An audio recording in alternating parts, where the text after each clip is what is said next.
തിരുവല്ല ചാത്തങ്കരിയിൽ 2 കുട്ടികളടങ്ങുന്ന കുടുംബത്തെ വഴിയാധാരമാക്കി സഹകരണ ബാങ്കിന്റെ ജപ്തി നടപടി.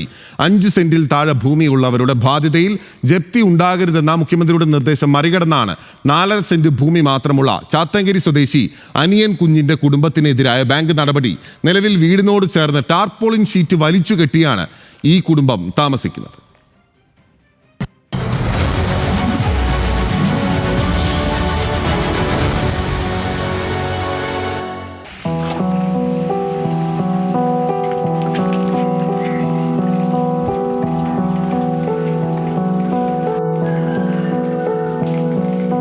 തിരുവല്ല സ്വദേശി അനിയൻ കുഞ്ഞിന്റെ ജീവിതം ഈ ടാർപോളിൻ ഷീറ്റിനുള്ളിലാക്കിയത് കേരളം കണ്ട നൂറ്റാണ്ടിലെ പ്രളയമാണ്.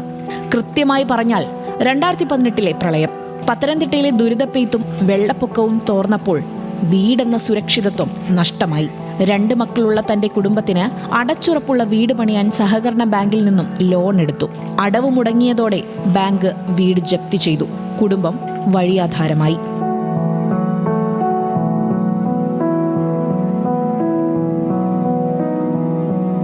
മെയ് മാസം 22-നാണ് CPIM നിയന്ത്രണത്തിലുള്ള തിരുവല്ല അർബൻ സഹകരണ ബാങ്ക് നടപടി സ്വീകരിച്ചത്. 5 സെന്റിൽ താഴെ വസ്തു ഉള്ളവരുടെ ബാധ്യതയിൽ ജപ്തി ഉണ്ടാകരുതെന്ന മുഖ്യമന്ത്രിയുടെ നിർദ്ദേശം നിലനിൽക്കെയാണ് 4.5 സെന്റ് ഭൂമിയിൽ സഹകരണ ബാങ്ക് നടപടിയെടുത്തത്. വീട് അടച്ചുപൂട്ടി സീൽ ചെയ്തതോടെ കുടുംബത്തിന് അന്തിയുറങ്ങാൻ വഴിയില്ലാതായി. മറ്റു വഴികളില്ലാതെ വന്നതോടെ വീടിനോട് ചേർന്ന് ടാർപോളിൻ ഷീറ്റ് വലിച്ചു കെട്ടി അവിടെ അന്തിയുറങ്ങി.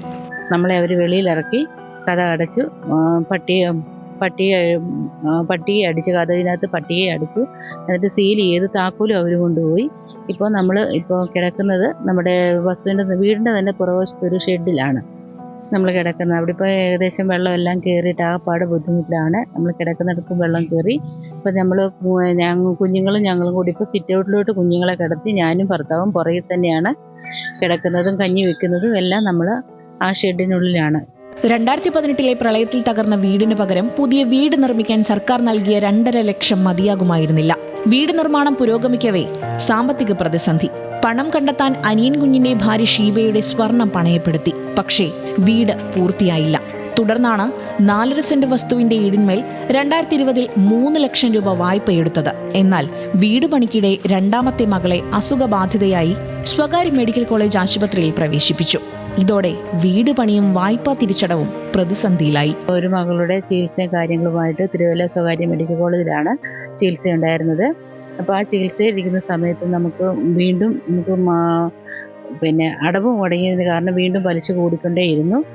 എന്നാലും നമ്മൾ അടയ്ക്കുന്ന ക്യാഷ് അത്രയും നമ്മൾ പോകുന്നത് പലിശയിലേക്കാണ്. നമ്മൾ അടയ്ക്കുന്ന തുക മുഴുവനും പലിശയിലേക്കാണ്. അങ്ങനെ അവർ നമ്മൾക്ക് ജപ്തി നോട്ടീസ് അയച്ചു. 6 മാസം മുൻപ് സഹകരണ സംഘത്തിൽ നിന്നും ജപ്തി നോട്ടീസ് വന്നിരുന്നു. ചിട്ടി പിടിച്ചു കിട്ടിയ 65,000 രൂപ ഇതിലേക്ക് അടയ്ക്കുകയും ചെയ്തു. 3,23,000 രൂപ ബാധ്യതയുള്ളതിലേക്ക് പിന്നീട് ഒരു തുകയും അടയ്ക്കാൻ കഴിഞ്ഞില്ല. ഒറ്റത്തവണയായി തിരിച്ചടച്ചാൽ 2,67,000 രൂപയ്ക്ക് ബാധ്യത തീരുമെന്നാണ് ബാങ്ക് അധികൃതർ പറയുന്നത്. പക്ഷേ കൂലിപ്പണിയെടുത്ത് കിട്ടുന്ന വരുമാനത്തിൽ അതിന് നിവർത്തിയില്ല. പ്രതീക്ഷയുടെ വെള്ളി വെളിച്ചങ്ങളെല്ലാം അവസാനിച്ച കുടുംബത്തിന് ഇനി എന്ത് എന്ന ചോദ്യത്തിന് മറുപടിയില്ല. ചേർത്തു പിടിക്കാൻ ഏതെങ്കിലും കരങ്ങൾ ഉണ്ടാകുമോ എന്നും അറിയില്ല. പക്ഷേ തോൽക്കാൻ മനസ്സില്ലാത്ത ജീവിത സമരം തുടരാനാണ് അനിയൻ കുഞ്ഞിന്റെയും കുടുംബത്തിന്റെയും തീരുമാനം.